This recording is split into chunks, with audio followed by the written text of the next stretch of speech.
There's a comfort in believing that we are the masters of our minds, the architects of our fates. We cling to that belief, trusting in the laws of nature and the safety of reason. But what if I told you that this control is an illusion? What if there are entities older than time itself, waiting for cracks to form in our willpower, ready to claim our bodies and twist our existence into a nightmare? This is not just a story, it's a warning. If you hear a voice that doesn't belong to you whispering in your mind, run. Run and pray it loses interest. I wasn't fast enough. Being trapped inside your own body is the kind of horror you hear about from coma survivors or those plagued by sleep paralysis. But I never imagined it could happen to me, so deliberately and completely. For a time, my body became a prison controlled by something not of this world. I had no voice, no will, and no escape. Whatever inhabited me wielded control with ruthless precision while I suffered as a powerless passenger. It began without warning. I woke up one morning to find my body moving on its own. At first, I thought I was dreaming. My arms and legs moved as if manipulated by invisible strings, my vision swimming in disorienting waves. Then it spoke, a voice that wasn't my own, but one that resonated inside my head. "You're late." Late? For what? I had occupied this body my entire life. What could I possibly be late for? "The surgery will begin shortly," it continued. "You won't want to miss it." The voice wasn't singular. It sounded as though dozens of people were speaking simultaneously, their voices fluctuating in volume and pitch. Panic gripped me. I tried to scream, but no sound escaped my throat. I couldn't even feel my chest rise and fall. My vision cleared enough to reveal that I was lying on an operating table, clad in a thin gown with a circular opening exposing my stomach. A nurse stood over me, her voice gentle as she placed an anesthesia mask over my face. "Relax," she said soothingly. "Count backward from 10. I silently begged for her to notice my terror, to rescue me from this nightmare. But the voice in my head taunted me. "Oh, don't worry. Your eyes may be closed, but you will be fully aware of what's about to happen. I'll see to it that your attention remains undivided." My internal pleas were met with a venomous laugh. The sensation of a cold scalpel grazing my abdomen cut through the fog of my mind. Pain exploded across my body as the blade made its incision. "Oh, come now," the voice sneered. "They've barely scratched you." My eyelids remained tightly shut, but the anesthesia had no effect. I was fully conscious, trapped in a state of unimaginable agony. Without warning, my left eye was forced open. I watched in horror as a gloved hand probed the incision, using an instrument to pry it apart. My mind spiraled into madness. "Your appendix," the voice whispered gleefully. "They're only removing that useless organ. No need to get dramatic." The doctors worked swiftly, severing the tissue from inside me. I wanted to vomit, but even that was a luxury I no longer possessed. Through the slit of my open eye, I saw the doctor hold up the small lump of tissue triumphantly. "Consider yourself fortunate," the voice hissed. "This was all it took to bring you to me. Had it taken longer, I would have done something drastic." Its tone was serpentine, venomous. Darkness crept into the corners of my vision as the pain began to fade. "Do come back soon," it whispered. "I'll be waiting." When I regained consciousness, I wasn't sure how much time had passed. A scream tore from my lips, raw and primal. My breath came in frantic gasps as I reached for something, anything, to assure myself I was awake. But I wasn't in a bed or a hospital room.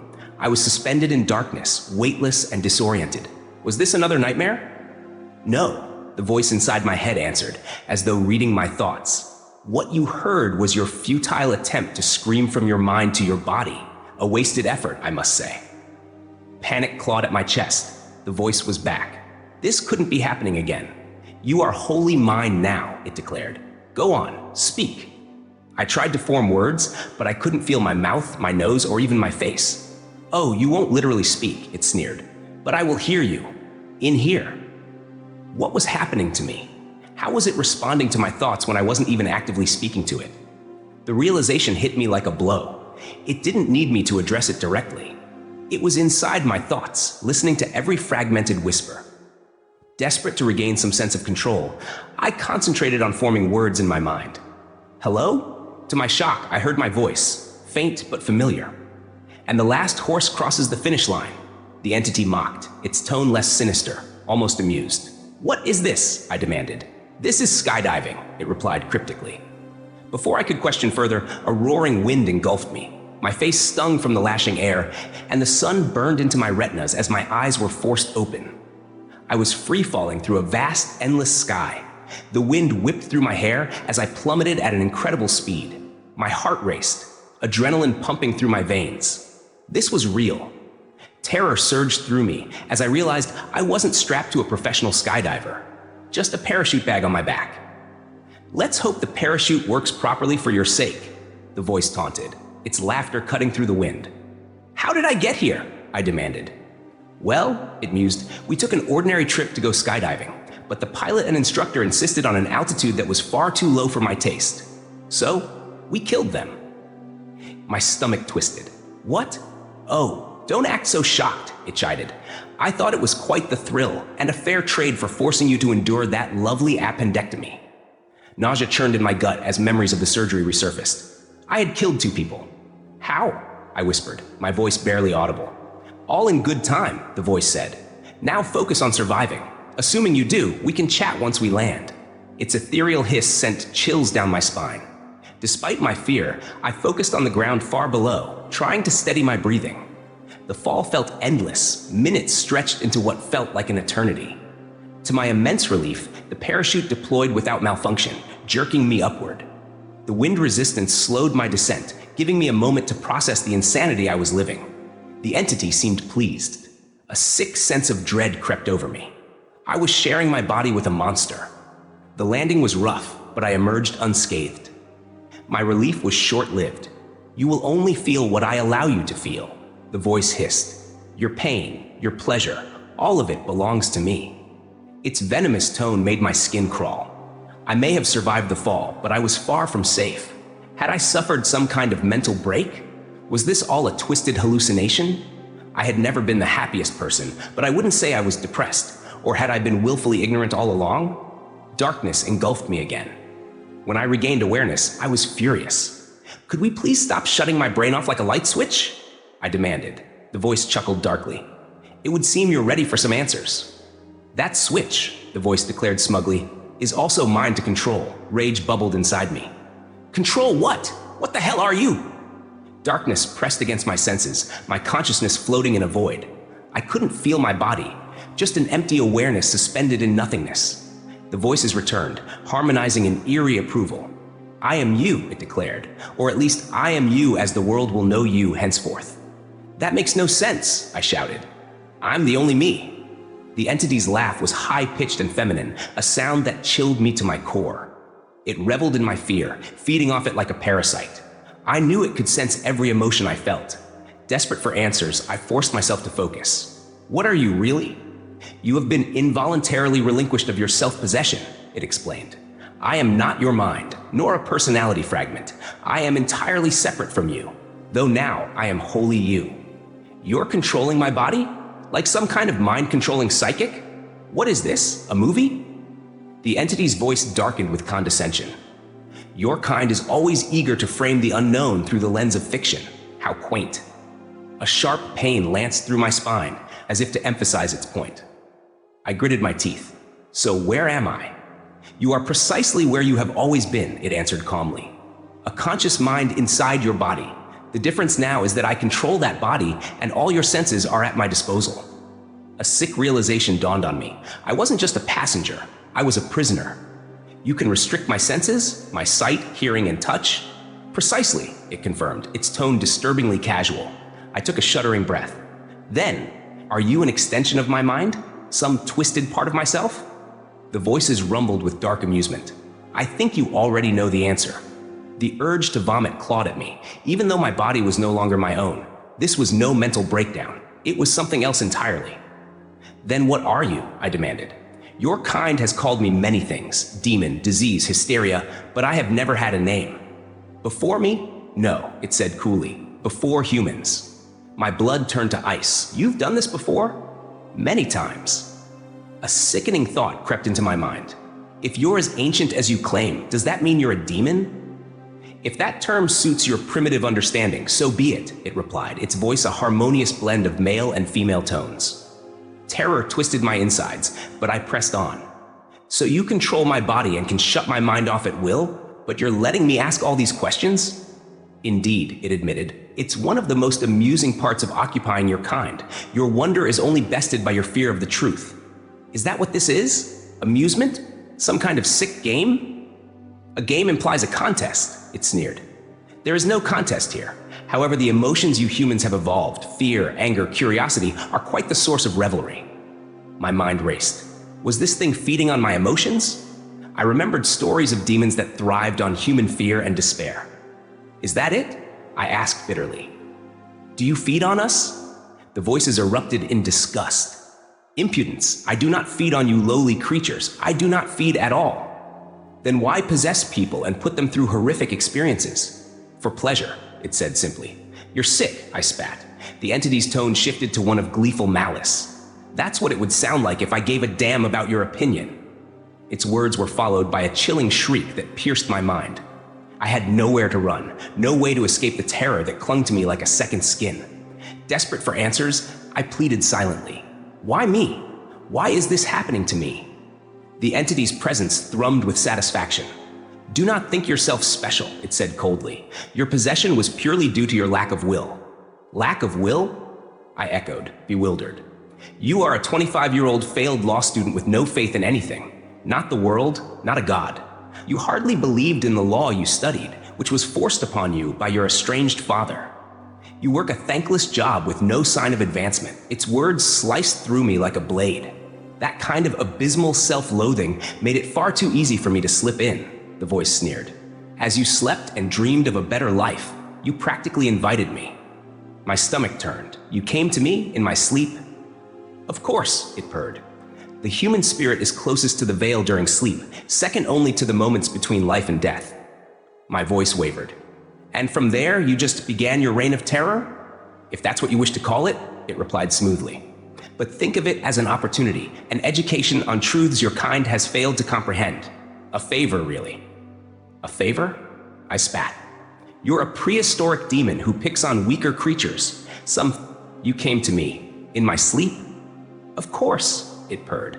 The human spirit is closest to the veil during sleep, second only to the moments between life and death. My voice wavered. And from there, you just began your reign of terror?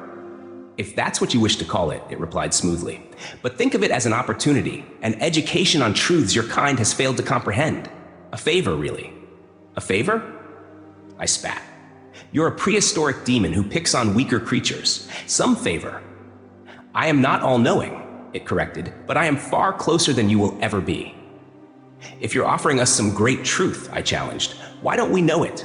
Why have humans fought for thousands of years over the meaning of life if demons like you allegedly reveal it? The voice chuckled, low and amused. I braced myself, sensing that its next words would be difficult to hear.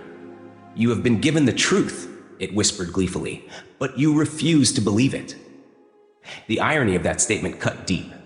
Humans were stubborn creatures, clinging to beliefs even in the face of evidence. Wars had been fought over religious doctrines, each faction claiming to hold the ultimate truth. So what's the truth? I asked, my voice hoarse. The entity's response was calm but cutting. There have been those who learned the truth and were allowed to live. In their madness, they spread the word that voices had told them the secrets of existence. And what did your kind do? My throat tightened. They were called heretics or crazy. Exactly. The weight of this revelation pressed down on me like a physical burden. It all made sense. Human history was riddled with examples of people cast out or persecuted for their beliefs. The voice hissed. Evil, a word you associate with my kind, but I care little for your primitive notions of morality. Wait, I said, alarmed. Did you just say you're kind? There are more of you? The voices rose in unison, a cacophony that made my skull throb. Of course. A chill ran down my spine. I hadn't considered that possibility before. I was so consumed by the entity invading my body that I hadn't thought about others like it. Is this happening to someone else right now? I asked, horrified. Would I even know if I met one of you? Yes, the demon confirmed. That's usually the harder pill to swallow, but we'll get to the bigger revelations in time. The thought was nauseating, an entire world where people could be possessed without anyone knowing. Unfortunately, it continued, like you, we don't know how we came to be. We only know what lies beyond. Beyond? I echoed, my voice trembling. You mean after death? Yes. Curiosity warred with terror inside me. I stammered, my thoughts fragmented. What happens after we die? That is not your concern, it said coldly. But I can tell you this, your fate is already sealed. My fragile composure shattered. My fate? I gasped. So you've already decided what happens to me? Am I going to die? That depends, it mused, but death is void. The word hung in the air like a death knell. Void? I whispered. Emptiness, it confirmed. Nothingness. I struggled to process the concept.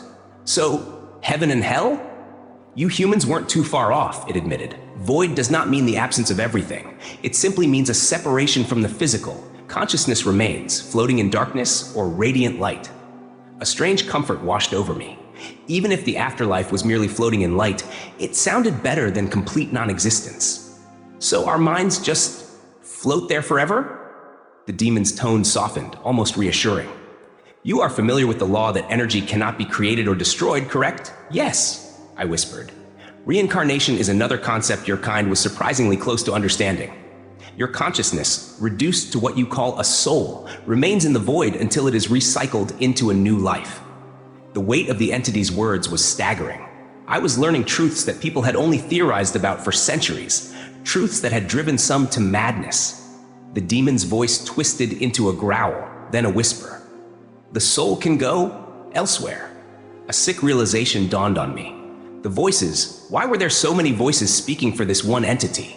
Could they have been the souls it had taken? The demon, sensing my thoughts, encouraged me with a sinister purr. Go on. I fought to suppress the panic clawing at my mind. My breath caught in my throat as I confronted the horrifying conclusion. I'm next, I whispered, barely able to form the words. Yes, it answered sharply, like the drawing of a blade across my neck. The finality of that word crushed my chest, making it hard to breathe. Metallic tang filled my mouth. I could taste blood. Panic surged through me. I was no longer just a consciousness adrift. I could feel my body, every nerve alive with terror. Desperate to escape the looming madness, I tried to tear my mind free from my physical form. The demon's laughter erupted in a guttural roar, more voices joining in than I could count. I wanted to pray, but who would hear me? The demon answered my unspoken plea with a deafening proclamation. I am the only God that has ever been. The sheer power of its voice shattered my composure. I had never been more terrified in my life. Despite knowing that bargaining with this creature was futile, I had to try. What did I have to lose? You want my soul, don't you? I demanded. Is there any way I can get out of this? The demon's voice was sharp, like a forked tongue slicing through the air. I want any soul. You were merely the next I came across. My breath hitched. But you said I was a failure, full of self-loathing and worthlessness. Surely my soul isn't worth much to you, the demon hissed in disdain. My wants are not your concern, mortal. Know your place and accept it. It seemed agitated, but I pressed on. If I couldn't escape entirely, maybe I could negotiate for a less horrifying fate. Would you let me be cast into the void? I asked, my voice trembling. That way, I'd have a chance to be reincarnated into a better life, a more satisfying one for your appetite. The demon's voice rumbled like distant thunder. Continue to refer to my whims as nourishment, and I will rip your soul from you here. I swallowed hard, choosing my words carefully. I didn't mean it that way. I just meant, wouldn't you want souls of higher value? Mine's a waste of a life. It wouldn't look good in your collection. The entity's voice shifted to a chorus of whispering children, eerie and distant.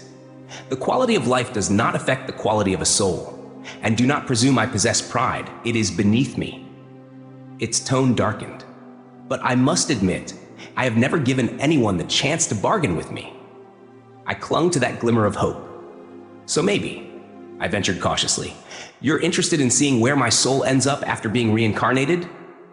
Perhaps, it confirmed, its tone tinged with curiosity. Relieved but wary, I proposed. Then let me live out my days as an ordinary person. I'll die eventually, go to the void, and you can wait for me to reincarnate. Since you already know my soul, you could enter it at birth. Correct, it confirmed. Guilt twisted my stomach. I was essentially sacrificing an innocent child, my future reincarnation, to save myself now. It was a desperate and selfish plan. The demon's voice softened but remained unsettling. However, I cannot allow you to live again. Suddenly, my eyes shot open. I was standing unnaturally still in my bathroom, staring into the mirror. My reflection was distorted, as though viewed through warped glass. I tried to move, but my body refused to obey. The demon's voice oozed satisfaction. "This is the end for you." Panic coursed through me. "What are you going to do?" "I'll grant you a compromise," it said smoothly. "One that will waver in my favor, of course." I could have cried from sheer relief. The demon had agreed to spare my soul, or at least that's what it claimed. I stared into the mirror, willing my body to respond to this so-called good news. But there was nothing. Just a wide-eyed, vacant reflection. "That's very gracious of you," I said bitterly, my voice hollow. "But how is that in your favor if you don't take my soul?" The demon's laughter was sly and eager. "Oh, we're gonna watch you die, of course. I can at least give myself a show before bidding you farewell." For one insane second, I almost thought that was fair. But then reality hit me. None of this was fair. This was my body, my life, my very existence. And the demon got to decide how it all ended? Fair didn't even begin to cover it. How? I dared to ask. My mind ached from the question, but the suspense gnawed at me like a ravenous beast. The demon unleashed a howl of laughter, louder and more piercing than any sound I'd heard before. The chorus of voices was overwhelming, each one grating against my sanity. "Ruin all the fun?" it jeered. "Absolutely not. The look on your face will be priceless." My chest tightened, evidence that I had completely lost any grasp on reality. The demon's voice shifted to a venomous tone. "Farewell, human, till we next meet in another life." It paused dramatically. "Oh, and a thank you would be appreciated. My generosity is rare." I stared at my reflection, struggling to form words. Some twisted part of me was actually grateful that it hadn't taken my soul. But before I could process the thought, a warm rush swept through my body, a familiar sensation I hadn't felt in what seemed like an eternity. I could feel everything again, from the hairs on my head to my toes against the cold tile floor. It was my body, but still not my control. As the realization sank in, I knew why the demon had allowed me to feel again. Pain was coming. I remained frozen in front of the mirror, my limbs stiff and unresponsive. Then it happened. A sharp, stinging sensation struck my face. My hand had shot up on its own, slapping me with brutal force. The impact broke my nose, sending a burst of blood down my chin. For the first time in what felt like forever, I screamed. The demon remained silent, its satisfaction palpable. My hand still pressed against my face, but my fingers curled inward, digging into the flesh around my forehead and cheek. The sharp edges of my nails punctured the skin effortlessly. I howled in agony as warm blood trickled down my face. My fingers continued to claw deeper, pulling at the flesh like it was nothing more than fabric. The mirror reflected the horror unfolding. The skin of my face stretched grotesquely, snapping with sickening sounds as it tore away. My own screams echoed in the bathroom, mingling with the wet, ripping noises. The demon's presence loomed behind me, grinning with sadistic pleasure. My face hung in shredded pieces, blood streaming down my neck. The exposed red tissue around my eyes contrasted starkly with my wide, terror-stricken gaze. But the nightmare wasn't over. Both of my hands, now turned against me, reached for my mouth. I tried to resist, but they moved with machine-like precision, unstoppable and merciless. My right hand gripped my bottom jaw like a vice, while my left hand clamped down on my top row of teeth. I sobbed in terror, desperate for anything to stop this madness. But the demon only laughed, its voice a cacophony of mocking children and venomous whispers. My arms tensed, pulling my jaws apart with unrelenting force. A sickening crack echoed through the room as my jaw began to separate from my skull. Pain radiated through my entire body, making my stomach churn with nausea. Through blood-soaked vision, I watched in horror as my own reflection showed the muscles and tendons of my face tearing apart. My arms gave a final violent jerk. The skin, muscles, and bones of my face tore free in one grotesque motion. The sound was like a crocodile tearing through flesh, a wet, violent rip that echoed in my ears. The demon's laughter reached a fever pitch. My left hand released its grip on my head, blood dripping from my fingers. Before I could fathom what fresh torment awaited me, my right hand flung away from my body, still clutching my jaw. The detached bone and flesh landed in the sink with a sickening thud, as though it were garbage. My reflection stared back at me, mangled, deformed, and barely recognizable as human. Blood poured from the gaping hole beneath my head, my tongue dangling uselessly. My screams had devolved into gurgles, blood and foam spilling from the ruined cavity where my mouth had once been. I was drowning in my own blood. And yet, I remained standing, locked in place, forced to witness my own mutilation. My body, mutilated and drenched in blood, moved against my will. I prayed, desperately, that it was finally over. But the demon was far from finished. A searing wave of agony swept over me as my head jerked back violently, slamming into the bathroom counter with a force that fractured both bone and wood. The sickening crack reverberated through my skull, and blood gushed from my forehead, staining the sink in dark crimson. I wanted to collapse. I wanted the darkness to take me, but I remained conscious, my eyes wide open, forced to witness the grotesque spectacle unfolding in the mirror. Despite the gash on my head and the gory mess that coated my face, I was still alive. The demon's laughter echoed in my mind, gleeful and malevolent. "You thought that was it?" it hissed. "Oh no, we've just begun." My trembling hands crept toward the gaping wound on my forehead. Panic surged through me. I tried to will my body to stop, but I was powerless. My fingers dug into the torn flesh, peeling it apart with inhuman strength. Blood sprayed in thick arcs, drenching the mirror and pooling in the sink. A raw, guttural scream clawed its way up my throat, but it was drowned out by the demon's jubilant cackles. I knew what was coming next. My hands gripped the fractured edges of my skull, and with a sickening jerk, they began to pull. The tearing sound was deafening, a grotesque symphony of snapping bones and ripping tissue. My vision blurred, but the mirror refused to grant me mercy. I watched as my own skull cracked open, exposing the fragile, pulsating mass beneath. The demon's voice cut through the carnage, gleeful and mocking. "How do you like your eggs?" it sneered. "Scrambled or sunny side up?" It laughed, a genuine, joyful sound that made bile rise in my throat. My body convulsed violently.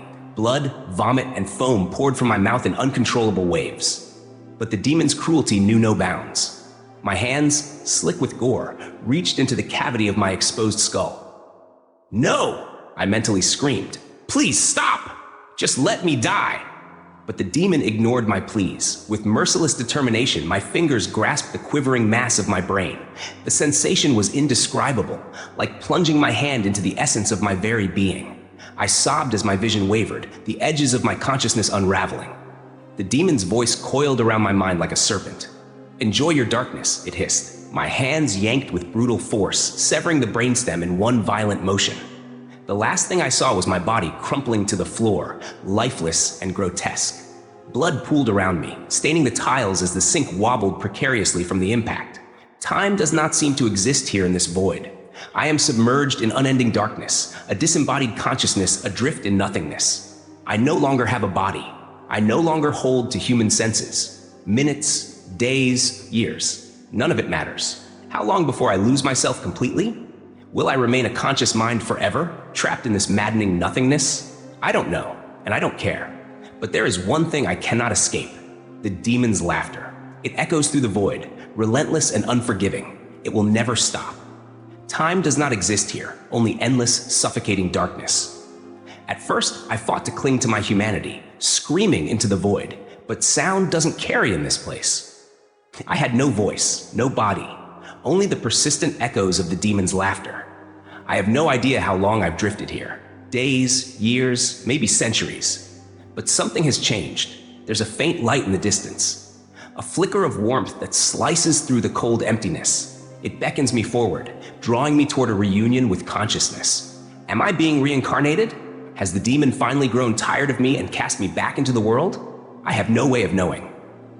But as I drift toward that faint glimmer, one thought lingers. What will be waiting for me when I return?